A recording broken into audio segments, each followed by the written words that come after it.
Salut tout le monde, bienvenue dans cette vidéo module 1, changer votre mindset. Donc dans cette vidéo, on va voir pour réussir votre investissement, votre immeuble de rapport, donc il faut changer votre façon de procéder, on va dire ça comme ça. Commençons par le commencement.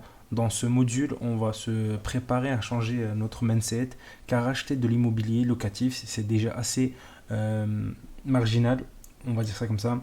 Moins de 10% des Français qui achètent. C'est une bonne statistique à savoir, c'est déjà bien, vous avez sauté le pas, c'est déjà une bonne chose. Mais alors acheter un immeuble, c'est encore plus restreint. Sur 100 investisseurs immobiliers, je pense qu'on ne dépasse pas les 5% de ces investisseurs. Donc autant dire que nous sommes une minorité, on va dire, même dans ceux qui investissent, on va dire comme ça. Il va donc falloir ignorer tout ce qui sera néfaste autour de vous, ce que vous dira la famille, ceux qui vous ralentissent, on va dire comme ça. Mais bon, vous m'avez très bien compris.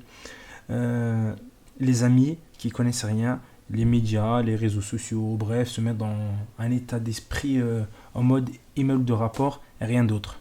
Réussir son investissement. Pour cela, il faut désactiver tout ce qui est néfaste. La première chose qu'il va falloir faire, c'est directement de se couper de tout ce qui va déranger durant tout le temps de processus de la recherche d'un immeuble de rapport. Je parle bien pendant la recherche, hein, pas de vous couper de la vie en général, hein. Vraiment, quand on est en mode immeuble de rapport, on veut réussir notre investissement. Tout ce qui est TV, on va dire, la télé, la radio, il va falloir s'éloigner le plus possible. C'est une perte de temps considérable. Non seulement vous n'apprenez rien, mais en plus vous perdez du temps. Prenez des exemples, je vous donne un exemple simple par rapport aux infos qu'il y a eu hier à la télé ou il y a une semaine. Est-ce qu'il y a beaucoup de choses que vous vous rappelez? Moi personnellement, il y a eu des débats à la télé et tout, je ne me rappelle pas de grand chose et pourtant j'ai été devant la télé. Enfin bref. Non, vous verrez donc perdre votre temps plus que de chose. La notion est très importante à savoir. La chose primordiale dans votre vie, ce n'est pas l'argent, mais c'est votre temps. Chaque jour, il faut que votre temps vous serve à apprendre quelque chose utile et vous former, on va dire ça comme ça, ce que vous faites en l'occurrence, et non à regarder Hanouna. Malheureusement, on tire tous sur Hanouna, mais voilà, c'est un exemple parmi d'autres. Et les chaînes TV, les radios veulent faire du sensationnel, on va dire ça comme ça, des incendies, des bagarres, des meurtres. Ils veulent attirer notre attention par là-dessus en nous vendant des trucs comme ça. Mais ça ne nous apprendra absolument rien. Attention, je ne dis pas qu'il ne faut pas s'informer, mais il faut faire correctement avec les médias qui donnent des bonnes informations, qui servent à quelque chose. Les médias sur les business et du mainstream, des médias qui vous apportent de la qualité de l'information sur votre domaine, par exemple l'immobilier. Durant votre phase d'apprentissage, de recherche et de visite, coupez également le téléphone, les notifications, les jeux vidéo à la con. Même moi, je joue énormément aux jeux vidéo, mais bon, pendant la période de recherche, vraiment, j'essaye de me concentrer là-dessus. Les réseaux sociaux, toutes ces sources de perte de temps. Plus vous avez de distractions, en plus vous mettez du temps à vous remettre dans ce que vous étiez en train de faire. Mettez le téléphone en mode avion pendant une période, 1 ou 2, 3 heures, pour faire bien vos recherches consécutives. Concentrez-vous sur ce qui est rentable et rien d'autre. Il faut savoir de plus que vous déconcentrez et moins vous apprenez. Il y a les périodes pour apprentissage et la recherche et les visites. Il y a les périodes pour se distraire, mais il ne faut pas les mélanger. Voilà, moi, dès que je suis en mode là, il faut que j'investisse, ben, je coupe tout, on va dire ça comme ça, et je me lance à fond là-dessus, je m'informe, comme ça s'appelle, je regarde des vidéos, je fais des visites, etc., etc. Entre jouer à un jeu vidéo, regarder la télé ou faire une visite, ben, je fais une visite, etc. Pour les vidéos sur YouTube ou n'importe quelle façon de faire une formation. Au lieu de jouer aux jeux vidéo, ben, je préfère me former, on va dire ça comme ça. C'est ça que le message que je veux véhiculer, on va dire. Il n'y a rien qui est inatteignable quand on le veut. Quand on se donne les moyens, on peut réussir, c'est la réalité, les gars. Vous pensez qu'acheter un immeuble de rapport est impossible? Même moi, avant, je pensais ça. Mais vous allez voir au fur et à mesure de cette formation, parce que je vais en acheter un. Ben, j'en ai déjà acheté d'ailleurs, mais je vais en racheter un pour cette formation. et où je vais vous montrer de A à Z par la suite dans la formation tout sur les meubles. Voilà, mais bon, il faut déjà commencer par les bases dans la formation.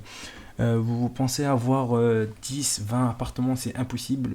Et vous allez voir que c'est réel, on va dire. C'est faisable.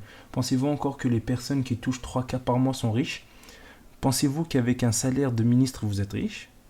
C'est une question. Répondez dans les commentaires, les gars. Vous êtes très loin de la réalité. Quand on vous dit éteignez l'indépendance financière avec 2K par mois, 2000 euros par mois, pour moi, c'est pas être indépendant financièrement. Vous pouvez faire un bras d'honneur à celui qui vous dit ça. Franchement, c'est réel, les gars, parce que c'est mentir. Tous ces vendeurs de rêves, de formation qui vous disent vous êtes indépendant financièrement avec 2K par mois, c'est n'importe quoi. Vous êtes peut-être en train de me prendre pour un fou, mais ce n'est pas grave, vous allez changer d'avis dans quelques temps. Il faut savoir que ce qu'on dit à la TV radio, vous êtes riche à partir de 3K par mois, 3000 euros. On n'est pas riche avec 3000 euros, les gars. Il est impossible de faire plus de 5% de rentabilité. Et ça, c'est ce qui tous ils nous disent. Mais les gars, la réalité, elle est différente. Il faut savoir qu'il y a beaucoup d'argent sur la planète.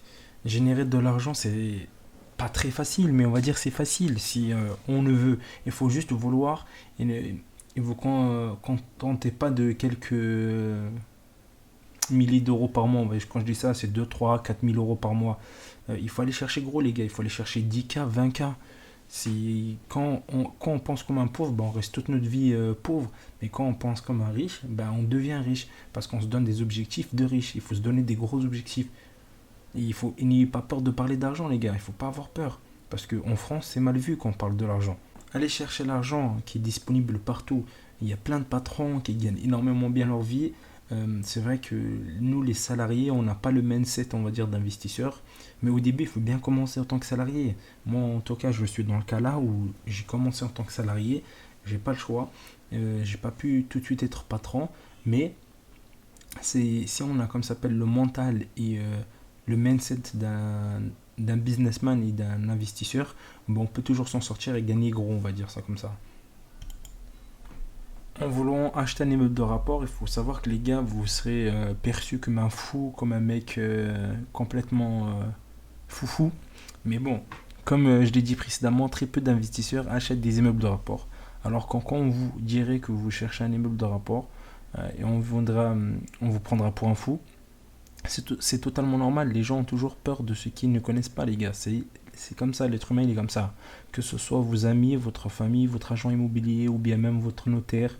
Là j'abuse un peu, mais la plupart des notaires aussi, quand ils vont voir votre âge, 25 ans un immeuble, 6 appartements, c'est pas normal ça.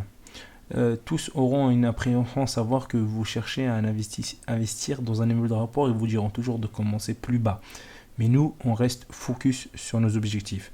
Les agents immobiliers ont souvent l'habitude des 95% du cas de vente des résidences principales. C'est leur cœur de métier. Donc quand ils voient quelqu'un venir acheter un immeuble, surtout s'il est jeune et tout, donc ça leur fait un peu bizarre.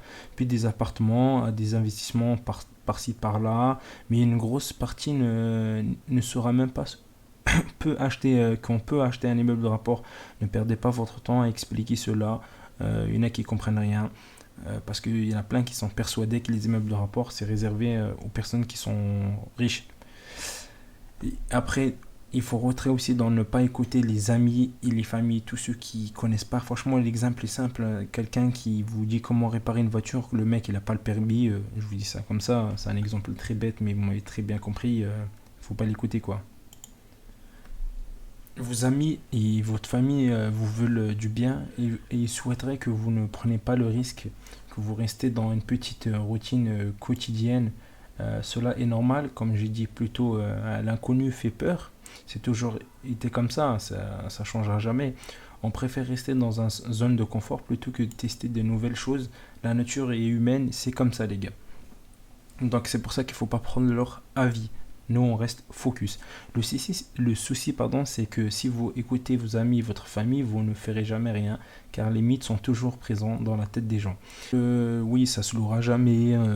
Ils vont casser vos appartements, ça va te coûter cher, la toiture, machin, machin. Enfin bref, que des idées à la con qui vont vous faire peur. Donc il faut tout simplement pas écouter. Mais par contre, en l'occurrence, quand vous avez quelqu'un qui s'y connaît du métier ou autre, il faut écouter, on va dire. Il faut s'imprégner de ça. Donc il faut pas non plus tout mettre dans le négatif. Et ne jamais se décourager.